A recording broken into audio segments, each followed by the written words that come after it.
One of the biggest myths is that women lose significance and life is over after menopause. And, I'm going to stop. It's not. This is Davina McCall. I'm in the driving seat today, joined by my friend, Dr. Sarah Berry. For way too long, we've kept quiet about the menopause. Those days are over. Can you suffer severe symptoms from menopause? Yes, there's more than about 50 symptoms. And that's because estrogen declines. It affects things like our hunger, our energy, our mood. You don't just have this beautiful gradual decline. It's like this crazy roller coaster. That's what it's like. I see myself as a brave, outgoing, robust woman. I've chucked myself out of a helicopter on a TV show. I'd made 15 exercise DVDs, sold millions of copies. How come if I've done all of these things, I didn't feel any joy anymore? 99.8% of our peri- and postmenopausal women reported having one symptom or more. We're all going through this thing. No one's helping. Do you know, I'm not a hugger, but I'm going to have to give you a hug now. Can the right diet significantly reduce menopause symptoms? Around a 34% reduction by following a healthier diet. Are there big things that menopausal women could do? Okay, so the next stage is... Welcome to Zoe, Science and Nutrition, where world-leading scientists explain how their research can improve your health. Davina and Sarah, thank you very much for joining us today. I'm so excited. Really I can't believe it. I can't believe it's you. It's so funny. Your voice is so familiar to me. This is crazy. Well, I'm incredibly flattered, and I'm just hoping that my wife heard that because she is one of your biggest fans. So the fact that you just said that is going to win me more brownie points than anything I have ever done at Zoe. So Davina, Sarah knows this, and I know you do listen to the podcast. We have this tradition here at Zoe where we always start with a quick fire round of questions. And you can say yes or no. See? I know. Are you ready to go for it? Yes. All right. Did you think you were going crazy when you were first in perimenopause? Yes. When you first started having perimenopausal symptoms, did you realize what they were? No. Okay, we're going to come back to that. Sarah, can you suffer severe symptoms from menopause without hot flashes or disturbed sleep? Yes. Does menopause increase your risk of many chronic diseases? Yes. Can the right diet significantly reduce menopause symptoms? Yes. And Davina, you get a whole sentence for this. You're lucky I don't get the sentence. What's the biggest myth that you hear about menopause? Women lose significance, importance. You become invisible. You are dried up, and life is over after menopause. And it's not. Hi, I have a small favor to ask. We want this podcast to reach as many people as possible as we continue our mission to improve the health of millions. And seeing this show grow motivates the whole team at Zoe to keep up the hard work of creating new episodes each week. So if you've ever enjoyed this podcast, please hit the subscribe button. Thank you, and enjoy the show. I've been really excited about this podcast because it's sort of a dream team to talk about this topic.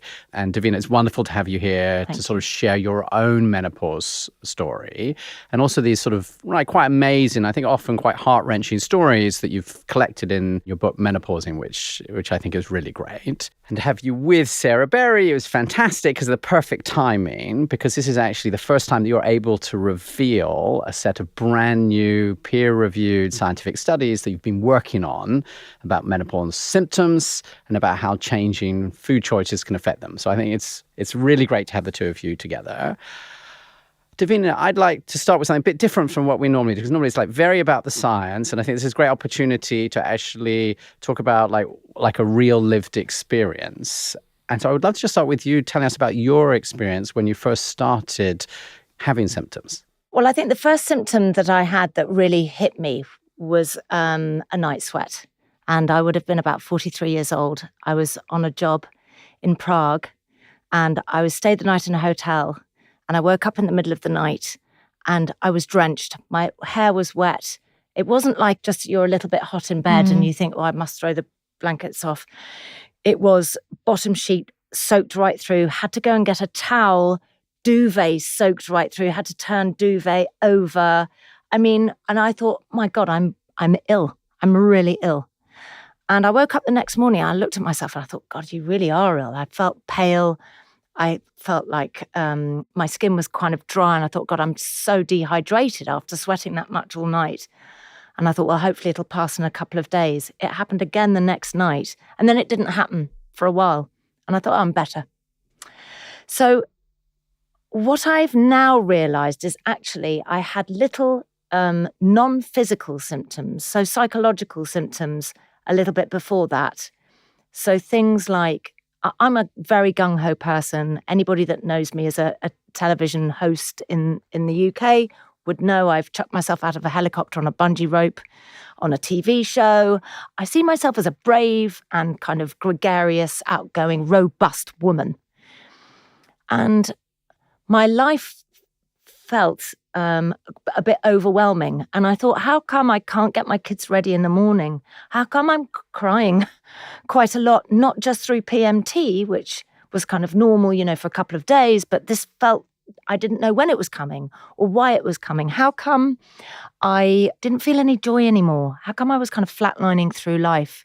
I'd look at my daughters who would be having hysterics, crying with laughter about something. And I'd think, I can't remember the last time I did that. I'd lost the joy. And now I hear women saying, I just lost myself. I didn't know myself anymore. And that was such a brilliant way of describing it. I thought that was exactly how I felt. But also this low-level anxiety of I didn't want to drive to the supermarket if it meant that when I came out of the supermarket, it was dusk. I didn't want to drive in the dusk. I went to the opticians. Is there something wrong with my eyes? Should I get long-sighted lenses? No, your eyesight's fine. It was such a weird fear for me, Mrs. Chuck Yourself Out of a Helicopter. I also started forgetting things, which lots and lots of women can relate to at this age. And I went to my doctor. My dad had been recently diagnosed with Alzheimer's. And for me, I thought my dad was actually quite young. He was 68 when he was diagnosed. And I thought, my God, have I got early onset Alzheimer's? And I became very paranoid about that. I went to the doctor. She asked me a bit about my life. I had 3 young children. I had a very, very busy career, but I was also a very hands-on mother because I felt guilty all the time. I was trying to be a wife to my husband, running a home, put food on the table. It was... She said, you've got what we would call cognitive overload. And I thought, oh, well, that's it. So then I went back and I told her about feeling like I've had a couple of bouts of illness. Does that mean I've got Alzheimer's? Is that another sign of it? No. It's just this cognitive overload. Your body's struggling to cope. So I just thought I've got to start trying to relax. But the problem was all these symptoms and all of these things that were starting to happen. My joints started aching. I was tired. I didn't want to exercise so much. I was exercise lady. Why didn't I want to exercise? Why was I tired all the time? Then I thought, is this just getting old? Is this just something? I had no one to talk to. So my mother, my real mother, had a full hysterectomy at 28.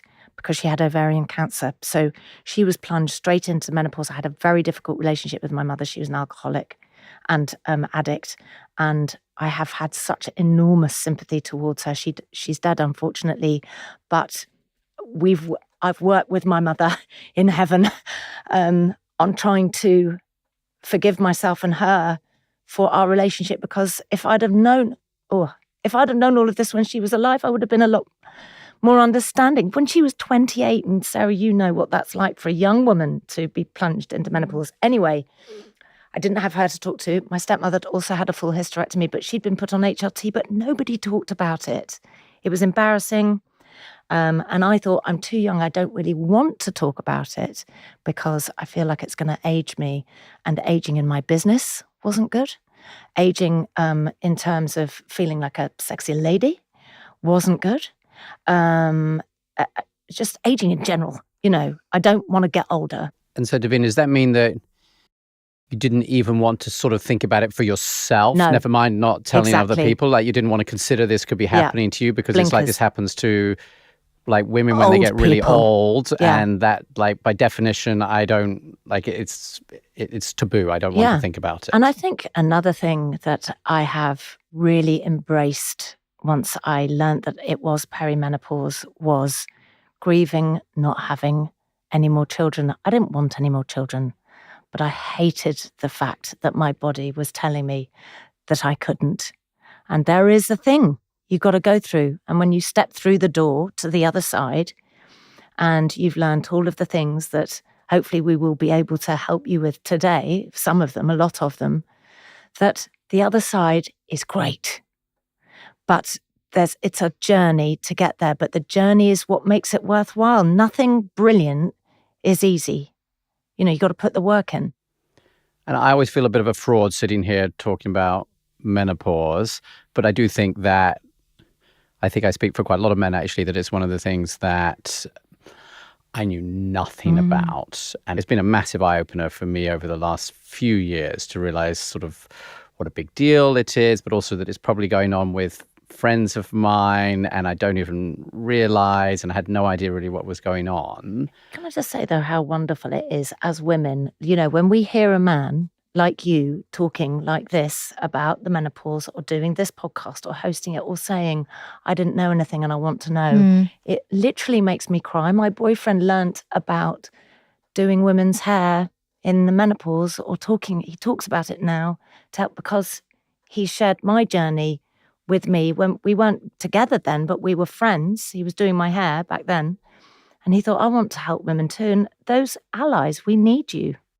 Yeah, I think as women, when I was growing up, it was never talked about. So my mother's also passed away and I can't talk to her about my experiences now. But when I was younger, I know my mum, occasionally was changing the sheets more regularly. And she said, oh, it's because I've been hot in the night. But it was a taboo topic. And so I think it's great that as females, we're talking about it more, certainly at our generation.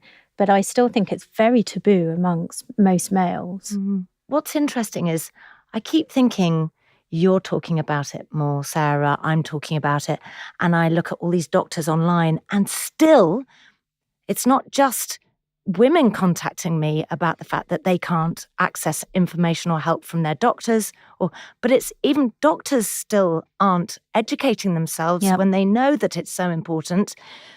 And the misinformation that's out there almost feels greater now than it was. So I think it's more important than ever that people like yourself, Sarah, and all the other brilliant doctors that I follow online get out there and educate us all the time. And then me as a famous person with a platform, what I try and do with that is amplify science. That's what I try and do with any great bit of science. I think I'm going to share that. That needs to get out there. And it's interesting, I've just come back from New York recently, and one of the things I'm struck by is that the conversation in the States is actually behind the conversation in the UK. And it's often in many of these things, it's the other way around, and things like start in California, right? And they go to the rest of the States and the rest of the world. And I think it's part of why we're having this conversation with you, that in some way this taboo has been breaking in the UK earlier than certainly anywhere else in the English-speaking world. This is why we'll talk about it later, but I'm so excited about this piece of research that you're going to talk about later because there just hasn't been any at all. And we deserve it, really, let's be honest. Absolutely. And this goes beyond menopause as well, that women's health has been incredibly underfunded. Yeah, terrible. And, I often tell Jonathan, I've run more than 30 randomised controlled clinical trials. Until I started working on the Zoe project, only one of those had been in women. All of them had been in men for a whole host of reasons. But mainly because it's cheaper to do it in men, because you don't have to consider factors like the menopause, which become an inconvenience in research, but it shouldn't be. No. Can you help to explain a bit like what's going on that can sort of explain this story that Davina was describing? Yeah, and I think what I liked, Davina, about the story you explained was, okay, it might have started with those night sweats, but actually you straight away moved beyond that to all of these other symptoms. What's really important is to remember there's more than about 50 symptoms, and it varies from one individual to the other. It varies the time course of the symptoms, the duration of the symptoms, the intensity of the symptoms. And that's because estrogen receptors are all over our body. And it's estrogen that declines mainly in the menopause. So that's the primary reason we start to have all of these experiences. We have estrogen receptors throughout the body. It affects things like our hunger, our energy, our mood, as well as, our heart health, our muscles, our bones, etc. So once you have this decline in estrogen, which is what happens in the menopause, that's why you can have so many varied types of symptoms. And I think what's interesting is what you described, Davina, is this fluctuation of symptoms. And this is really interesting as well, because I think a lot of people think, okay, you hit 51, which is the average age of menopause. Suddenly you've gone from premenopausal, you're postmenopausal, that's it. But there's this whole phase before, which we know, which we call the perimenopause, which is where your estrogen levels, as well as some other hormones, start to change. But you don't just have this beautiful gradual decline in estrogen so that your body slowly just learns to handle it. It's like this crazy roller coaster. And I always visualize things, I'm afraid, using a graph, but you have these like peaks and troughs and, it's And going I crazy. visualize it at a funfair park on an actual roller coaster. Yeah. That's what it's And like. it is. But the graphs support that. I mean, imagine I hate roller coasters, so I can't even go on one of those caterpillar ones. That's bad enough for me. But I'm sure you're more adventurous, Davina, and you'd go on.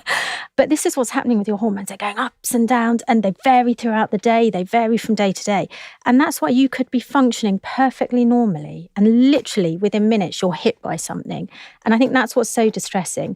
And it's because you're not getting the estrogen to those receptors that previously were functioning in a normal way with estrogen.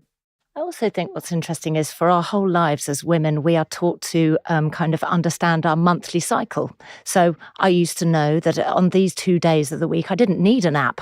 I was regular as clockwork, 28 days. And on these 2 days, I was going to be horrible. So I'd almost like brief everyone. Okay, 2 days coming up, guys, right? Like, brace yourselves. I'm going in. And I would know that would happen. But the thing that's so unsettling, I think, like you said, is that the night sweats would happen, and it's not like a month later they would happen again.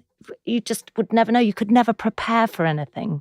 And Sarah, just to make sure I've understood that right, because I think I was definitely brought up with this idea that basically you hit menopause, everything is completely normal until then, and then you stop having periods and it's all over. But you're describing this long sort of perimenopause period where you're saying almost from day to day, the level of this estrogen is all over the place, and that is therefore what explains the description that Davina's talking about suddenly having the night sweats and then just switching off 3 days later. Yeah, absolutely. So menopause is the point at which it is a year after your last menstruation, so your last period.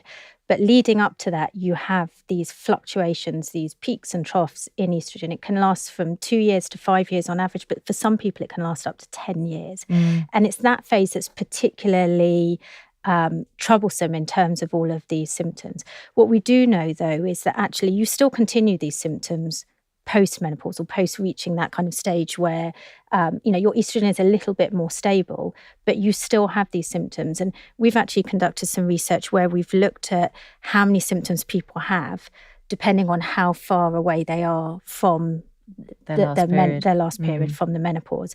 And we see that it gradually reduces year on year, but it's still really high. Even 5 years later, it's still very high. And so this is another myth that I think is like, oh, it's just perimenopause and then you're done. No, it does continue after. Can I ask you something? So, because lots of women talk about taking blood tests to see if they're perimenopausal or not, but that doesn't work, does it? Because if your estrogen's going up and down in a day, like you're not going to know.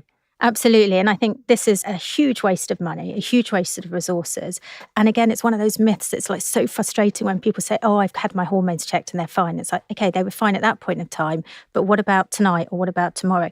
Unless someone can develop a monitor that's continually measuring them, waste of money. And actually there's some data to show that £6 million is wasted in the UK each year by women going and getting these tests. Now, they're not done on the NHS because we know it's a waste of time. But it's also giving people wrong information because it's saying, oh, this is where your hormones are. Where, it's... And then you think you're doubly mad, You think, oh, I'm feeling like this and it's not my hormones. Yeah. Is your story a particularly bad story here? And as you were interviewing people for the book, is this like you had this awful experience and it's absolutely real, but like you were very unlucky? I really wanted this book to be obviously science from Dr. Naomi Potter, who is a menopause expert, who's been a menopause expert for many, many years. I was going to bring the personal side, but I thought who wants to just hear my story. You want to hear loads of women's stories because, as you say, Jonathan, everybody has a different experience. But my experience, I would say, in terms of what I'd read for people, they submitted all their stories online, and it was funny, it was sad, it was hopeful, and it was heartbreaking. It was all of these different things. Each story was different. Some women were left so desperate, having been told again and again that it wasn't perimenopause, because sometimes people are frightened if they don't understand enough about it to prescribe HRT because it's had such a bad rap. So they're told again and again it's not perimenopause, and they are given antidepressants, and those don't work because it's hormonal low mood, not actually clinical depression. And then they go on stronger antidepressants and stronger, and they're still feeling bad. And then it turns into something else.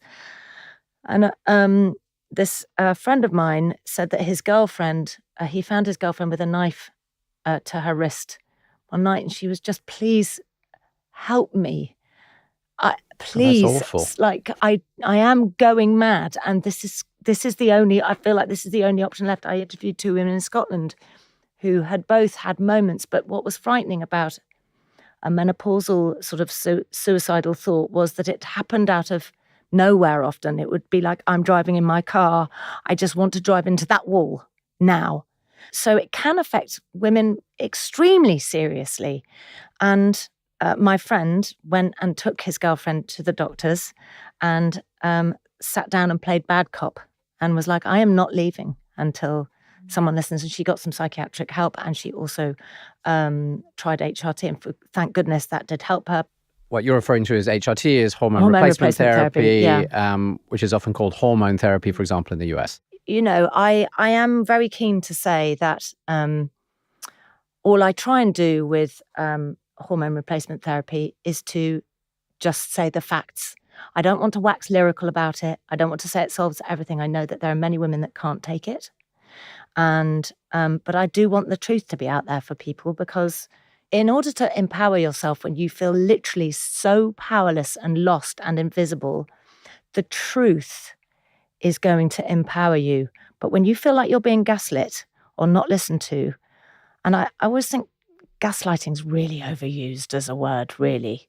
But being told you're mad for having these symptoms, and no, don't be ridiculous, it's not that, again and again and again, makes you feel more mad, which actually can be very dangerous. So the truth is really important to me. Get the truth out there, make women feel better about themselves, but most importantly, empower women. So my story, I think, is kind of middle of the road. And vaginal estrogen, I would say, is like a godsend to women, to relationships, to the way you feel about yourself sexually, which again, we're all a bit embarrassed about talking about sexual health and happiness. And it's a game changer. I use vaginal estrogen. It's in my book, all about it. So if you want to know more, you can go and have a look at that, written by a doctor. Thank you, Davina. What I know Sarah is an expert on is symptoms associated with menopause. And actually, yes. I'd love to actually take this transition, because I think Davina's painting these different pictures of like individual real experiences, which are, I have to say, every time I hear this, I think they're pretty horrifying. Like, these are like really shocking stories, and they're very complex stories. Sarah, can you tell us about this latest research and like what you've discovered and how that's different from, I guess, the understanding that we had before around menopause and symptoms? Yeah, so at Zoe, we've been really interested broadly in women's health, and we've been focusing in on peri and postmenopausal women in relation to 2 core areas. One is symptoms, and I think we're talking a lot about that, which is great. The other is your increased risk of disease, and we can come on to that in a bit. When it comes to symptoms, what we've been doing is looking in our cohort of participants, so our group of participants that we're studying, and looking at how many symptoms people have, but also how severe the symptoms are. Because we often talk about the type of symptoms, but we don't actually ask people in questionnaires often how severe this is.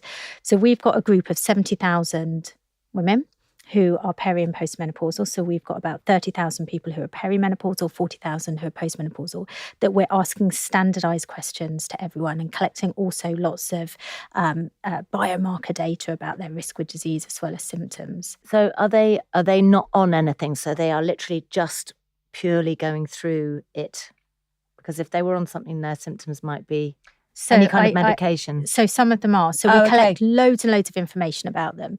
And what we first looked at is how many symptoms do these women have, regardless of whether they're on HRT, so hormone therapy or not. And what really shocked me actually, Jonathan, is that 99.8% of our peri and postmenopausal women reported having one symptom or more. 99.8% of these women had at least one symptom, which is roughly 100%. That's very interesting, because that's not what I thought that you were going to say. I thought you'd have more people not having any symptoms. No. Obviously, what symptoms they have are hugely variable. So we asked them questions about 20 different symptoms. And we asked them about, for each of these symptoms, how severe were they on a scale of 1 to 5. What we found was that 66% of this group had 12 or more symptoms. Yeah. And again, that really, really surprised me. And what I found interesting is, because this is the first time we also looked at the severity of the symptoms that were most common, which was sleep, irritability, weren't actually the symptoms that people reported as being most severe. So we often think about the irritability or the sleep as being the ones that have the biggest burden, but actually it was the other factors that caused actually the most burden to their life, or, really impacted them. And this was weight gain. This was change in their metabolism, loss of libido, going back to your point, was something that... It's really important. Although it was less prevalent, so less people had that as a symptom, it was what they said was the most impactful. And then fatigue. People were saying that's just like one of the biggest problems, having the kind of fatigue symptoms that they have that impact their everyday. And there's been some other research by another group where they looked at overall, how does it just impact day to day? And they found that 10% of women have actually left their jobs because of their symptoms. And that 45% of people say that they actually cause really distressing symptoms, and impact their day to day life. But I was really surprised by this data from our own cohort, Jonathan. As Zoe's chief scientist, I want to talk about something that's just not talked about enough: menopause symptoms. As a perimenopausal woman experiencing menopause symptoms, I'm really excited that at Zoe, we've just launched the Menoscale calculator. This allows you to measure the number of symptoms that you have, but also the impact that they have on your quality of life. And this is a real game changer, I think. As a perimenopausal woman myself, we're all discussing amongst my friends the kind of symptoms we have, how they impact our life. But it's really difficult to actually quantify this. And now for the first time ever, there's a calculator out there that I'll be sharing with my friends that allows us to quantify just how big an impact our menopause symptoms are having on us. For the first time, we can measure it in this free-to-use resource so that we can start thinking about what we can implement in order to change it. The Menoscale calculator puts our science in your hands. Go to zoe.com/Menoscale to get your score. The calculator is free and only takes a couple of minutes. As we scientists say, if you can't measure it, you can't change it. All right, back to the show.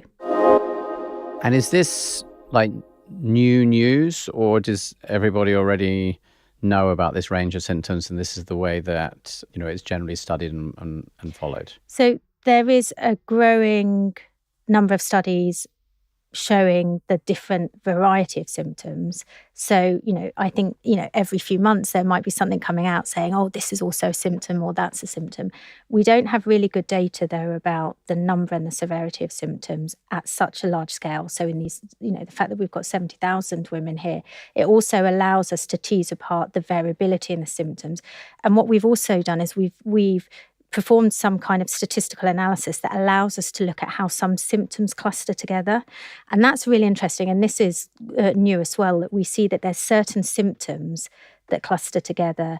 So there's like these three kind of core groups of symptoms that we see grouped together. So symptoms that are often related to neurological effects. And Sarah, when you say... Help me to understand. Neurological. So, hard to say. So what we're does it mean? talking about irritability, anxiety. Would forgetfulness be a part of that? Yep.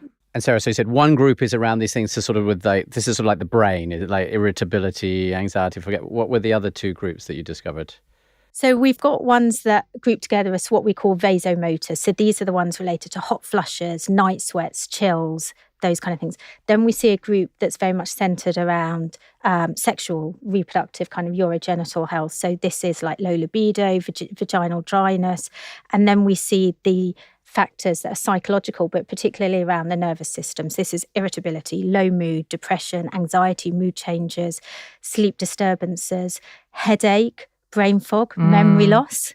That was me. And fatigue, and they seem to cluster together. Obviously, it doesn't mean that if you have those kind of symptoms, you're not going to have the hot flushes, but it's interesting how we're seeing how they group together.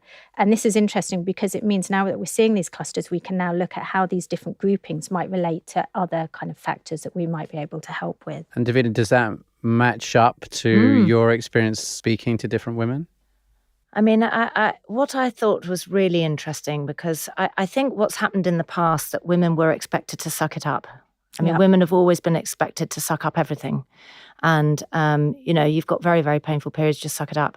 It's been interesting around endometriosis and adenomyosis. My daughter has adenomyosis. She won't mind me talking about it. She's given me permission because to spread the message, but she's 22. It normally gets diagnosed at 30. That's how long it takes for a woman to keep going back, going, my periods are really painful. They're lasting for ages. I've got cramps in between, and they just go, just suck it up. That's just what you're told to do. Yeah. So I think when it came to perimenopause in the past for our parents, our mums were expected to just suck it up. So if you had painful joints and you were tired and you were a bit antsy and angry, it really, unless you were dying, that you'd go, oh, they weren't, I just sailed through it. So it's funny that you say this, because I'm thinking of my own mother right now, because I've said this on previous shows, she definitely never said anything about the menopause when that was happening. And I'd probably left home at that point. But I did ask her about this a couple of years ago as we started to have the research that was coming through Zoe, and people were telling stories like this that as I said, I had no idea. And I said to my mum, so, did you have all of this terrible experience? She said, oh no, it was totally fine. I didn't notice anything. But I'm listening to you just now and saying, do you think that's true? Or is this just like some of your examples where you're not supposed to complain and so you just almost deny it to yourself? And I think also in that generation, we were led to believe that this was midlife and this is what happens naturally. And it is a natural part of aging that you'll start feeling more tired and your joints will ache a bit. And when you lean over to put your socks on, you'll go, ugh. I definitely started doing that. I do that. Stop it. When I tie my laces. But I think we're all going to live till we're 100 with your help. Thank you. And we want to be as vibrant and as fit and as healthy as we possibly can for as long as we can. And that means staring down these things that can lead us to believe that we are getting older. And I don't mind getting older. I love being the age that I am. I don't want to change. I have people telling me sometimes, oh, your face is so thin. But I can't help that. I've lost collagen. I've lost the fat in my face. I can't do anything about that. If you want me to put a load of stuff in my face, then you'll all judge me for that. So it's like, I'm just staying like I am. So I don't mind aging in this way. I've got grey hair. I choose to colour it. That's fine.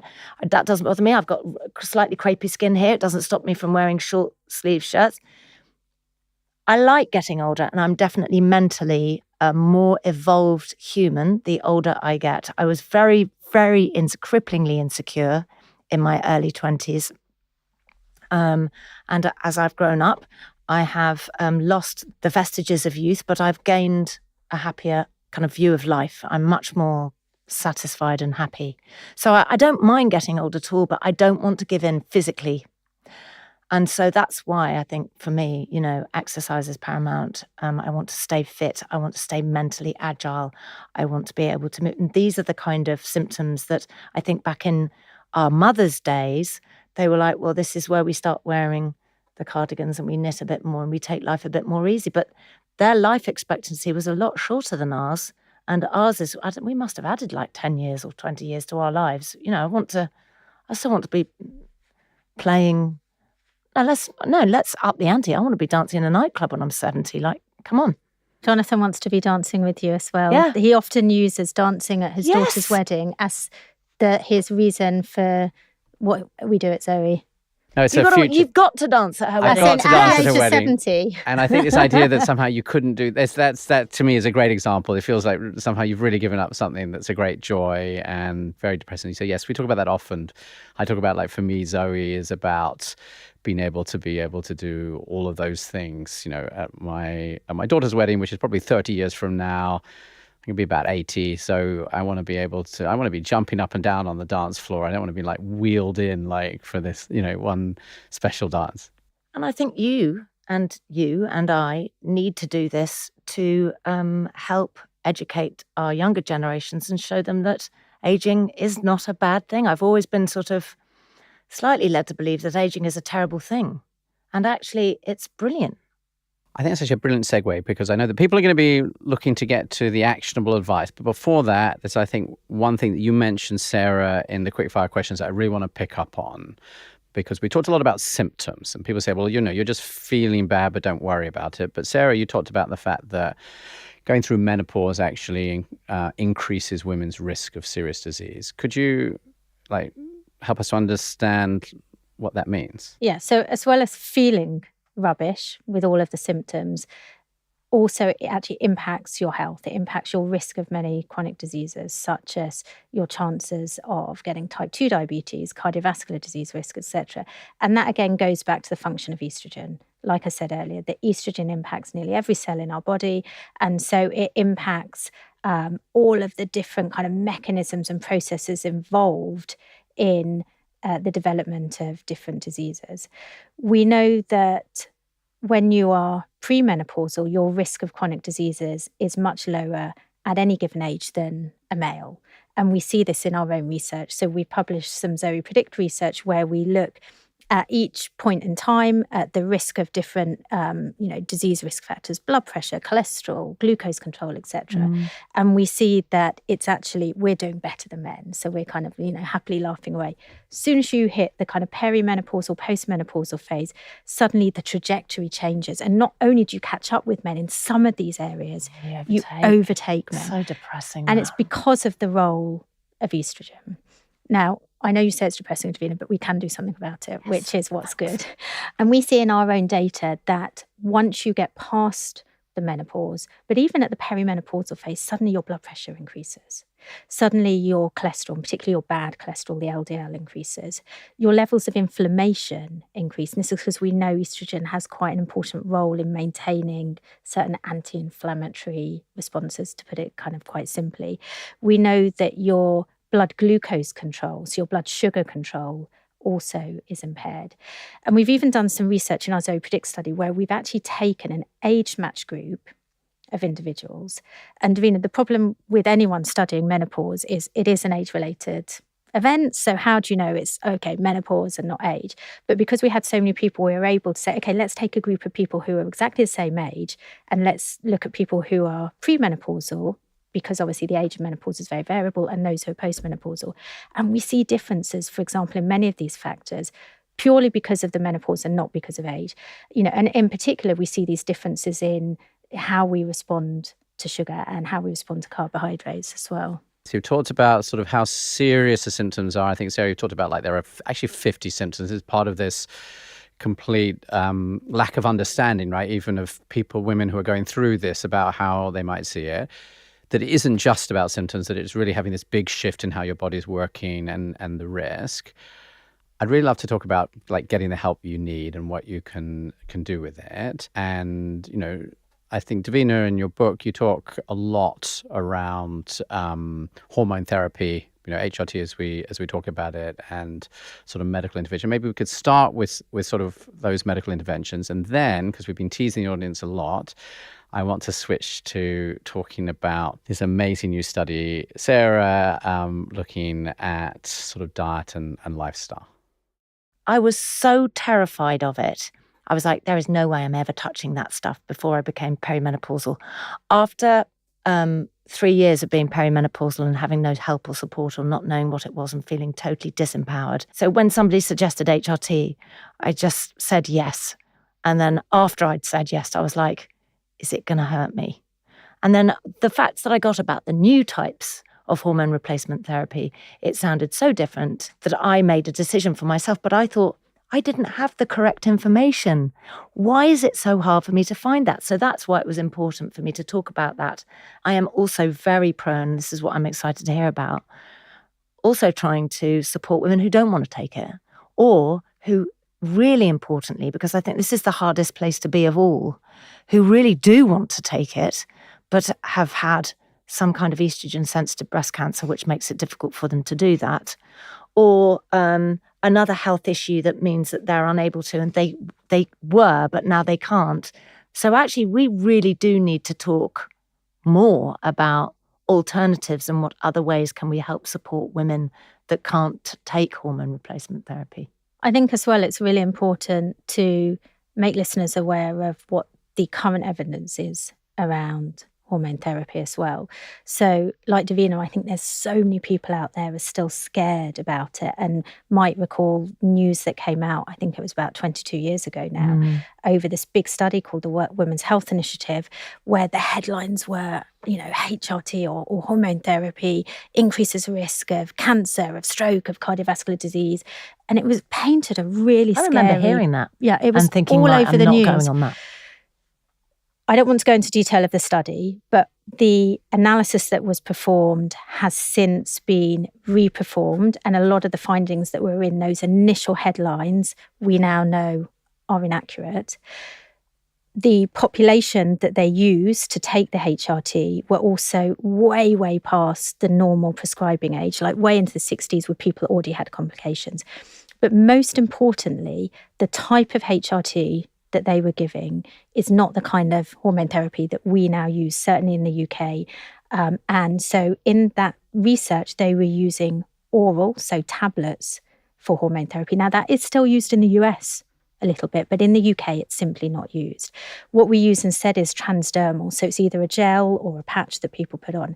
And the current evidence, and this is even, summarised by our menopause societies in the UK, is that there's no evidence for the majority of the people. Obviously, there will be some cases, like you've said, Davina, of any harm of taking hormone therapy. And actually, the evidence emerging now shows that it can reduce your risk of cardiovascular disease. And given that postmenopausally, you have at least double the risk and up to 5 times the risk of cardiovascular disease compared to premenopausally, then that's great news. We also know from our own Zoe Predict research that all of those risk factors that I talked about earlier, when we looked at people who were taking HRT versus those that weren't, we saw that actually it prevented, for most of those, that increase in blood pressure, that increase in blood lipids, that reduction in kind of insulin sensitivity and glucose control.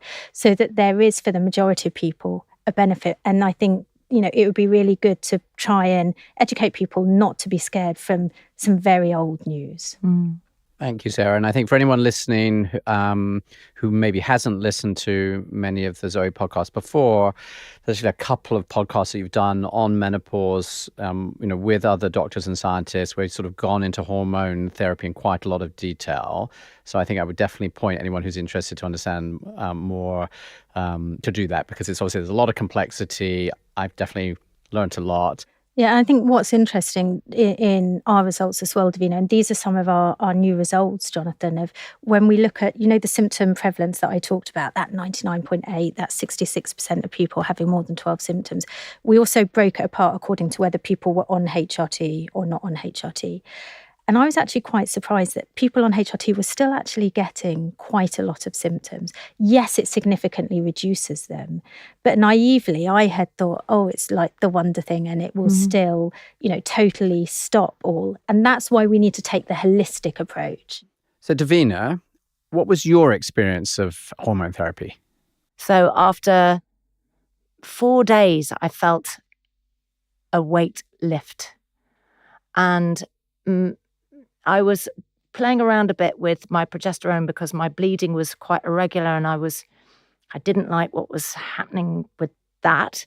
And I was suggested I could go back on my Mirena coil, which meant that I wouldn't have periods again. And I was like, yes, please. And even though that's not body identical, it's such a small localized bit. I was told by my gynecologist that this is it's a good alternative. And suddenly that was it. I was in my sweet spot. And I did have a couple of symptoms that were still going, and that is why I went back to see my doctor at a checkup, and the doctor said, okay, I think it might help if we increase your estrogen. And I think those types of symptoms, I was still having the odd night sweat. They said, I think if we upped your estrogen a bit, that would disappear. And in fact, for me, by that point, my mood and everything was coming back. I was a little bit less anxious. I was beginning to smile again and laugh. But these night sweats were hugely debilitating in terms of work. So I did up the dose of estrogen, but with the permission of a doctor. I cannot stress enough, do not mess around with your hormones on your own. Please make sure that you speak to an expert. For you as an individual, Yes. How big of an impact did this make? Almost going to start crying. It's life-changing. And I'm 10 years on, and it completely changed everything. I was going to leave my job. I love my job. I've been doing it for 32 years. I just got really, really good at it, safe pair of hands. And suddenly I just thought, I can't do it anymore. And now I'm like, safe pair of hands again. This is a miracle. I am a better mum. I am a better partner. I am a better friend. I'm funnier. I've got my sense of humour back. I'm dancing, you'll be pleased to hear. My joints don't ache anymore. I feel great. And in terms of cholesterol, my cholesterol's always been high, so that was interesting. You said that about it goes up. Be interesting to see. I've always had low blood pressure. It'll be interesting to see. But it hasn't changed since I've stopped bleeding, which I must have done because I'm 56. But I feel sane. And that is a gift that I have been given. Thank you for sharing. I think it's an amazing story. I would like to transition now, because we've been teasing the audience for a long time. I'd really like to talk about sort of diet and other lifestyle changes and whether these can impact symptoms, whether or not you're on hormone therapy. I have to say that 5 years ago, so we were already into Zoe, I would have thought that reducing menopause symptoms with diet and what we're doing at Zoe sounded like crazy. But Sarah, this is an area that's been a really big focus and interest of you. So we've ended up doing all of this study, and you've just released this big new study. Can you tell us what you found? And maybe explain what it is. Yeah, well, I would start by saying I would have agreed with you based on what little evidence there is about diet and menopause that, diet can't do anything, particularly because of all these crazy claims out there about supplements, about, there's silver bullets, whatever, that it will cure all of this. But we looked at this, we put it to the test in our Zoe Predict cohort.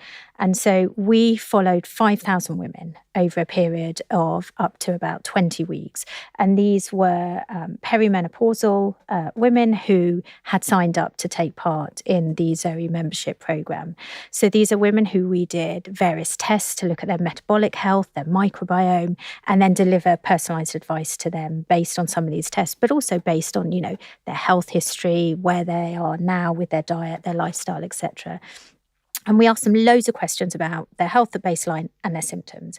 And then we followed them up over this period of, it was between about 18 to and beyond 20 weeks. And then we asked them at the end about their symptoms, about how many symptoms they had, about the severity of the symptoms. So Sarah, just to make sure this is really clear, because we talk a lot often about different sorts of studies on this podcast.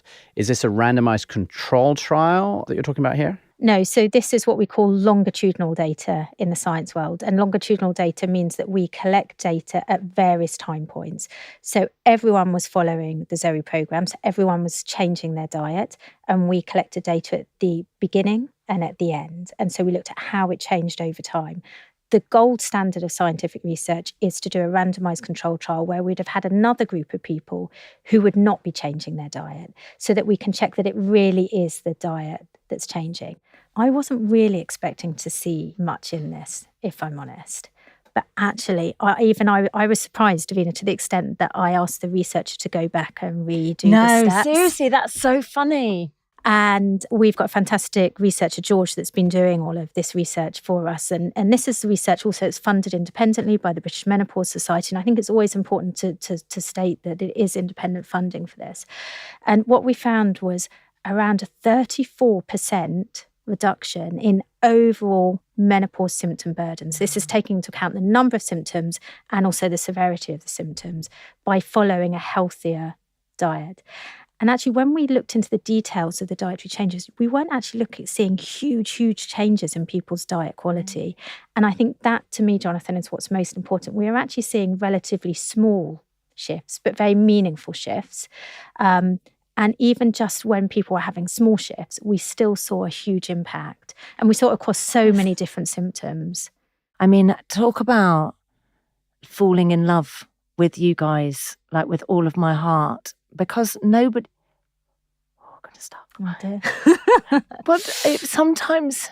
Oh, sorry. Sometimes it feels like nobody helps us.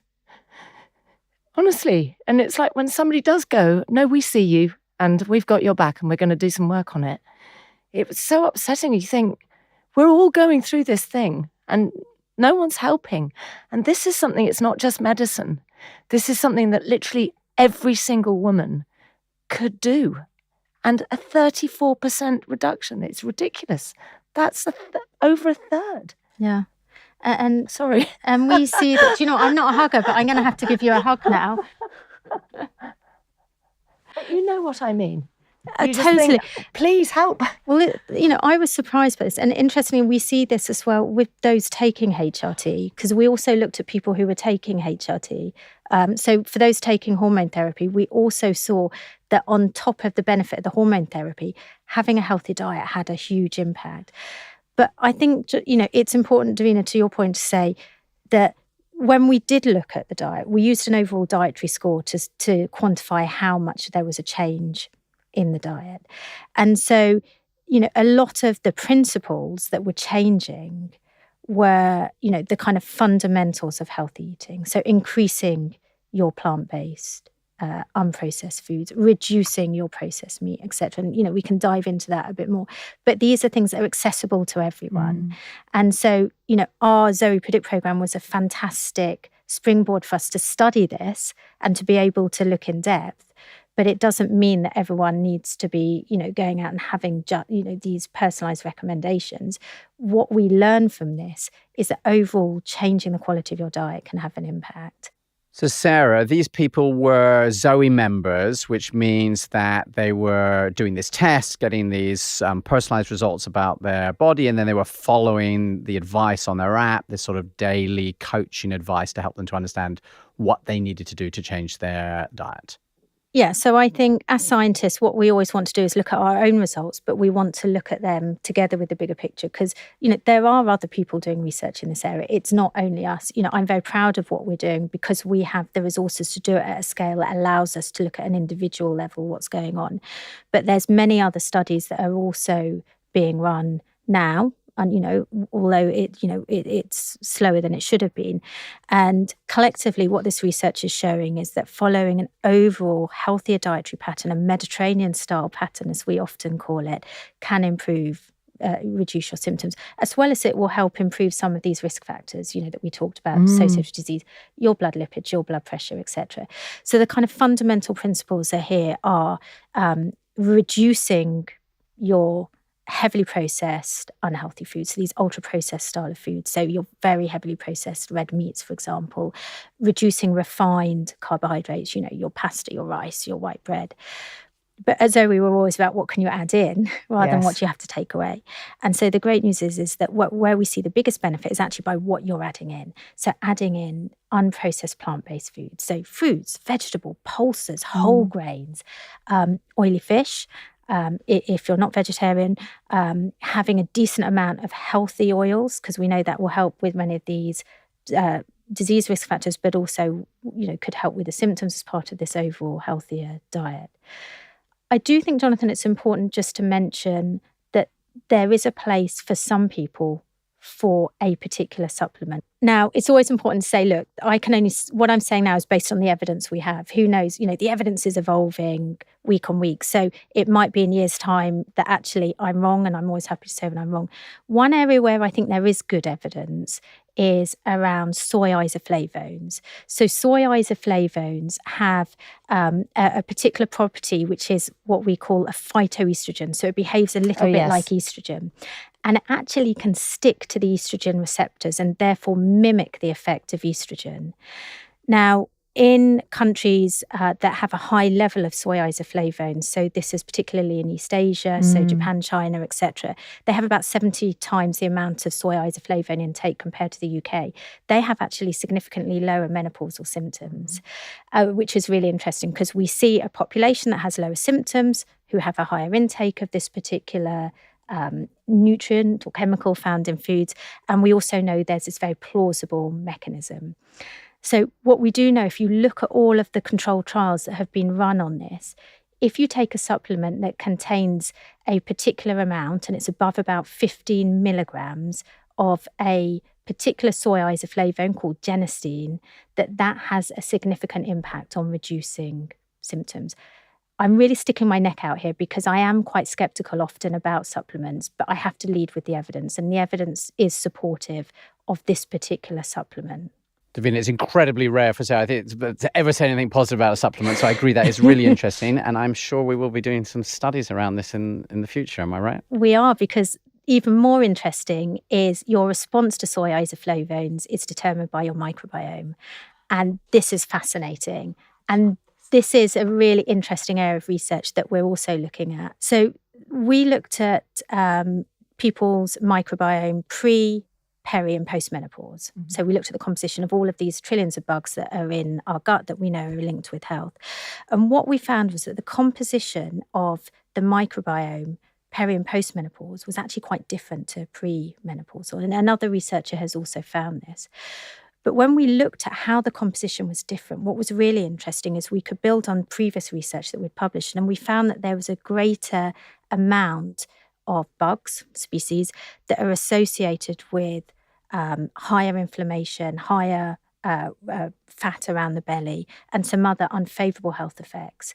And if you were peri or postmenopausal, you had higher levels of these particular species associated with these unfavourable health effects. And this is really exciting because if we can target that, it might be that we can partially reduce some of those unfavourable side effects. I'll tell you what, I mean, I can't tell you how exciting it is actually sitting in the studio listening to this, because I'm usually in a car or running or something going, thinking I must write this down, must get this. And I'm actually sat here listening to it. I keep forgetting that I'm in it. I keep kind of thinking, oh my God, I'm just listening. It's so good. I mean, that is fascinating, isn't it? The question I get asked most of all is, how do you stay the weight you are? And if I'm honest, I don't know. I just am. But I don't eat a lot, and I eat, well, I mean, thanks basically to you guys and your podcast, I eat really well. I've changed a lot. I've changed my diet to much more of a Mediterranean diet. I used to eat a lot of processed meat, a lot. I didn't realise that sausages were processed. No, honestly, I didn't. That's quite funny. I'm half French. Salami was a daily thing. You know, I don't do any of that anymore. I literally don't even go down that aisle. So I've changed my diet a lot. You know, I do exercise, but I also think that an active life, which again, if you're tired, you're not sleeping, you don't want to be active in between exercising. Do you feel that exercise has been an important part of your feeling better through menopause? And does that come through also through some of these individual stories that you were collecting through this book? I mean, exercise to me, I think when I've read all the stories that came through, the people often were saying that exercise saved their life. I mean, in terms of mental health and where it helped them mentally, often talking about exercising outside. That's a huge thing in terms of menopause and mental health, that nature is a great healer, that even doing things like, I don't know, yoga on grass, grounding, bird song, you know, even just walking in London outside, but when you walk, put a little bit of a pep in your step if you can, pump with your arms, you know, don't sort of saunter around. When you walk with purpose. I always think that's a terribly aging thing when you stop walking with purpose, because I want to dance at my kids' weddings. I want to play football with my grandkids. I want to be active in my 60s and 70s. I want to feel as good as I feel now. But I also try and do a bit of cardio, either a spin class, which is like clubbing on a bicycle.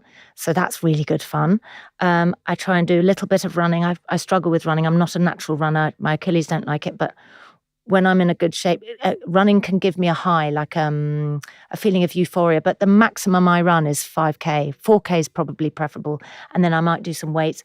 For a couple of years, I was just doing 2-3 kgs. I've gone up to 5-6 kgs, fewer reps, but more. I am losing muscle tone like you wouldn't believe all over the place. And I know that strength is the key to, my safety moving forwards. My bones need to be protected by my muscles. So I do a bit of that. And I like being part of a community and working out. So it's either classes or online classes or something like that where I can feel like I'm not alone or isolated. But I also really feel for people that don't like going to gyms. I mean, a gym for a menopausal woman is like a nightmare because you feel invisible. You probably are invisible in a gym. You go, you think you don't know anybody. Everybody knows everybody. Everybody's muscly. You've got the wrong clothes on. So that kind of thing. Working out at home and finding an online community or something is a really nice thing to do, I think. I think as well, we see in our own data what Davina's saying as well. So we know the muscle loss is a big problem, post and perimenopausally. So that's why the strength training is important. But interesting, this new data as well, Jonathan, and this is actually only a couple of days ago that I got to see this, so I haven't told you this bit. I love always surprising him with bits of data. But we started looking at physical activity and the different types of physical activity. So we started looking at how does the amount of physical activity, so the cardiovascular, the resistant training, for example, and also the number of hours that people say they sit down in a day. How does that relate to symptoms? Which I wouldn't have thought, apart from, your bone health or your achy joints, I wouldn't have thought it would actually relate much. But what we found is that the more you sat down, the worse your symptoms are. And these weren't just muscle symptoms, these were all of the symptoms.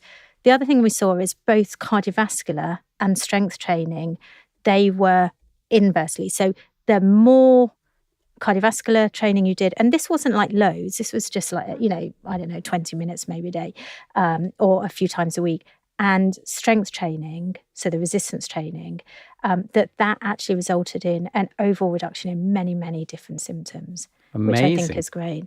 He's going to tell us we need to wrap up now. I know that face. I know him too well. It's good though, isn't it? You've learnt a lot. I have learned an enormous I've learnt a lot. This has been a win-win-win. I knew this was going to be a fantastic episode. It's been an amazing episode. I'm going to try and do a quick summing up, and I know both of you will keep me honest.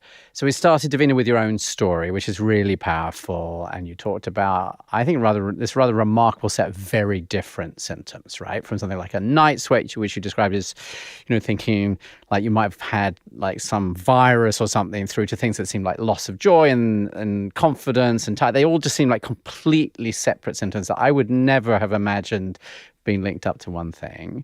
And Sarah, you were then explaining that this is related to sort of what you just described as a roller coaster of estrogen. So it's not like it's just declining over time. Mm-hmm. It's like really high and then really low and then really high. And you experience this through this period of perimenopause, which you said is on average sort of 2 to 5 years before menopause, but could be up to a decade. Yep. And then you said it also continues post-menopause. So it's not like it just stops.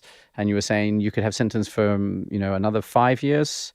We see symptoms up to 10 years. So up to 10. So describing like a period between like 10 to 20 years, depending upon the person. So very, very big period of time for, as you described, every woman, so more than half the population, which every time I talk about this, I always find amazing within the contrast with how little it's been studied. You then, Sarah, talked about this first study that you've just released showing that actually you'd found more than 50 symptoms associated with perimenopause, and that amazingly 99.8% of women had at least one symptom, which I feel you could round up to like pretty much 100%, which is extraordinary. Jonathan, I do need to correct you. Or just for accuracy, it was 20 symptoms that we've measured, but we know that people can have up to 50. Got it. Okay, so 20 measured in this study, yep. And then up to 50 that people can have. You said 66% of women in this group had 12 or more symptoms. Correct. So like that's an enormous number of symptoms. So again, very different from this idea that it's, it's just hot flashes and, maybe one other thing. And interesting, you said you could sort of cluster those into sort of three groups that came together. One which was sort of about irritability and anxiety and forgetfulness. One which was this sort of classic hot flashes and night sweats and chills. And then a third one which is sort of about low libido and vaginal dryness. And then I guess a number of symptoms that probably were sort of didn't nicely fit in here, but you didn't talk so much about. Then you gave us sort of the bad news that it's not only symptoms, but actually this is also the period when you're seeing this big increase in risk of disease for women. So this going through this period really matters for more than just the symptoms that's going on. And then we came, I think, to the good news, which is great. And you talked about hormone therapy, HRT, as it's called in the UK, that the current evidence is just much better than many people will have heard, probably, 20 years ago. Davina, you shared your own story, which is pretty amazing, sort of describing this thing so terrible and then almost like a light bulb, it sounds like, transforming. Obviously, you need to discuss this with your doctor. There are a set of people for whom this is not appropriate. As always, with medication, there's risks as well as benefits, but I think clearly very different picture. And I think that comes through with all the scientists and doctors that have been on this podcast. Very different from the story I think that I had understood even 5 years ago. And then we got into this amazing new study, Sarah, that you shared, which was a study actually of perimenopausal women going through Zoe, being members of Zoe. It's just come out, so very exciting. 34% reduction in the overall symptom burden. I love Davina's face of I excitement. just can't believe that.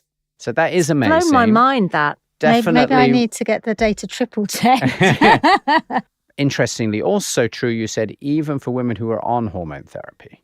So it wasn't just that this is like if you don't take any hormones, you're saying that this was you were still seeing a significant shift even for people on hormone therapy. Yes, and in the region of around 30% as well. So even that still, big. So yes. that's amazing. So they may be in a better place, but then even more. But there's still an additive effect. Which I think comes back to this thing we talk about all the time, but it is amazing here, which is just how important the food is that you eat, and that if you can eat the right food for yourself, for your body, how impactful it is. But also, Sarah, I think you also said you were really shocked. And if we'd said this 5 years ago, you'd have said that was nonsense. We'll have more detail as more analysis always comes after the first paper. But overall, this is in line with what you would expect with shifting towards a diet that's very in line with what we talk about on this podcast all the time. So you're saying, so reducing ultra-processed foods, reducing refined carbohydrate like your pasta and your white bread and things like this, adding in all these things with fiber that support your microbiome, like your fruit and your vegetable and your beans, whole grains, oily fish, you mentioned healthy oils. And then you said, wasn't in this study, but there is one supplement that you're really interested in, which I can't pronounce, soy isoflavones. And the chemical that is particularly potent, we believe, is genistein. So we will be doing more research and reporting back on that. And then right at the end, we touched on exercise, and Davina gave this great story about sort of this personal impact and the stories from elsewhere. And Sarah shared this new research that I also had not heard about until 10 minutes ago, which is that interesting, you see in this data like this clear impact on symptoms, where people who, if people are basically sitting down more during the day, their symptoms are worse. But on the other hand, if they're sitting down less, they're doing more exercise, actually the symptom burden is lower. So this isn't just some sort of made up feeling, like this is real and you're seeing the impact, which is amazing. It's been amazing. I don't really want to go. Just want to stay here and learn things all day. Well, Sarah's not going anywhere. I love boring people with my research. Davina and Sarah, thank you so much for coming in. And I know we'll hopefully get you both back and we can talk about more of this as more of this research comes in. Thank you so much for having me. Thanks for bringing it all alive. Now, if you listen to the show regularly, you probably already believe that you can transform your health by changing what you eat. But now, there's only so much you can learn from a weekly podcast. If you want to feel much better and hopefully live many more healthy years, you need something more. And that's why each day more than 100,000 members trust Zoe to help them make the smartest food choices. Combining our world-leading science with your Zoe test results, Zoe is your guide and coach to sustainable improvements to your health. So how does it work? Zoe membership starts with at-home testing to understand your unique body. And then Zoe's app is your health coach, using weekly check-ins and daily guidance to help you shift your food choices so as to steadily improve your health. I rely on Zoe's advice every day, and truly it has transformed how I feel. So, to take the first step towards more energy, less hunger, and hopefully more healthy years, take our quiz to help identify changes to your food choices that you could make right now. Simply go to zoe.com/podcast, where as a podcast listener, you can also get 10% off.